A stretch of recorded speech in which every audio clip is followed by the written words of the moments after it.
Chemical reaction and equation chapter है बच्चों class 10th का। नोट्स बहुत बढ़िया है, आपको ये नोट्स चाहिए तो आप इससे बना सकते हैं, इससे पढ़ भी सकते हैं। चैप्टर 1 की हम बात करेंगे और ये काम करेगा आपके सीबीएसई बोर्ड और स्टेट बोर्ड दोनों में काम करेगा। ठीक है, इंट्रोडक्शन पहले पढ़ लेते हैं बच्चों। केमिस्ट्री की ही बात करेंगे, क्लास 10th की केमिस्ट्री क्या होती है। Chemistry is the study of matter and the change it undergoes a change in which new substances with different properties are formed is called chemical change।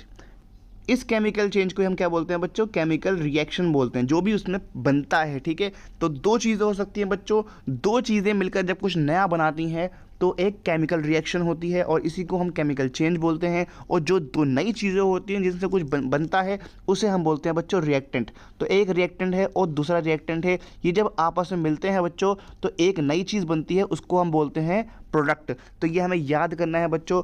उसके बाद आगे बढ़ते हैं, वो है केमिकल रिएक्शन क्या होती है वो पढ़ते हैं। A chemical reaction is the process in which one और मोर सब्सटेंसेस जो मिलते हैं, क्या है बच्चों? रिएक्टेंट, कंबाइन होते हैं, कोलाइड करते हैं या रिएक्ट करते हैं टू फॉर्म वन और मोर न्यू सब्सटेंस, कुछ नया सब्सटेंस बनाते हैं तो उसे हम बोलते हैं प्रोडक्ट। तो इस प्रोसेस को हम बोलते हैं बच्चों केमिकल रिएक्शन। जैसे बच्चों यहाँ पर बुक के अंदर एग्जाम्पल, बहुत बेस्ट एग्जाम्पल है एनसीईआरटी का, वो है कि मैग्नीशियम रिबन को जब बर्न करते हैं in air to form magnesium oxide, जब मैग्नीशियम रिबन जलता है हवा में तो मैग्नीशियम ऑक्साइड फॉर्म होता है। यानी कि मैग्नीशियम एक रिएक्टेंट है, ठीक है, ऑक्सीजन एक रिएक्टेंट है, दोनों आपस में मिले तो एक बनता है इसका प्रोडक्ट जो है मैग्नीशियम ऑक्साइड। ठीक है, याद करने वाले बच्चों बात यह है कि इन अ केमिकल रिएक्शन जो ओल्ड सब्सटेंस होता है वो डिसअपियर हो जाता है एंड न्यू सब्सटेंस बच्चों फॉर्म होता है, न्यू सब्सटेंस बनता है। अब आगे बढ़ते हैं, हम उसके बाद पढ़ते हैं केमिकल इक्वेशन क्या है बच्चों।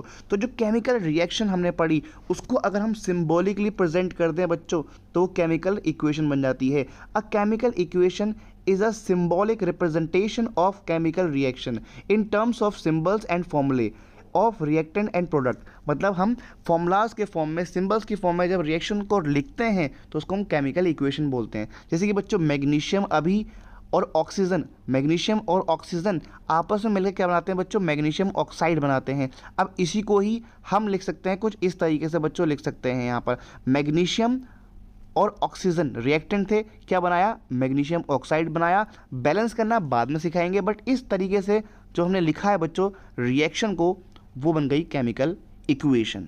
ठीक है, याद करने वाले बच्चों कुछ की पॉइंट्स जो हमें याद करने हैं कि chemical equation show only the type of substance involve, note their physical state. वो बस टाइप दिखाते हैं, किस टाइप का है, उसकी फिजिकल स्टेट शो नहीं करते हैं। It helps in understanding the reaction easily. इसका काम यह है कि ये रिएक्शन को शॉर्ट फॉर्म में लिख देता है। आप कितना लंबा लिखते हैं, अगर आपको इसी बात को लिखना है बच्चों, कैसे लिखते हैं आप कि magnesium ribbon burn in air to form magnesium oxide.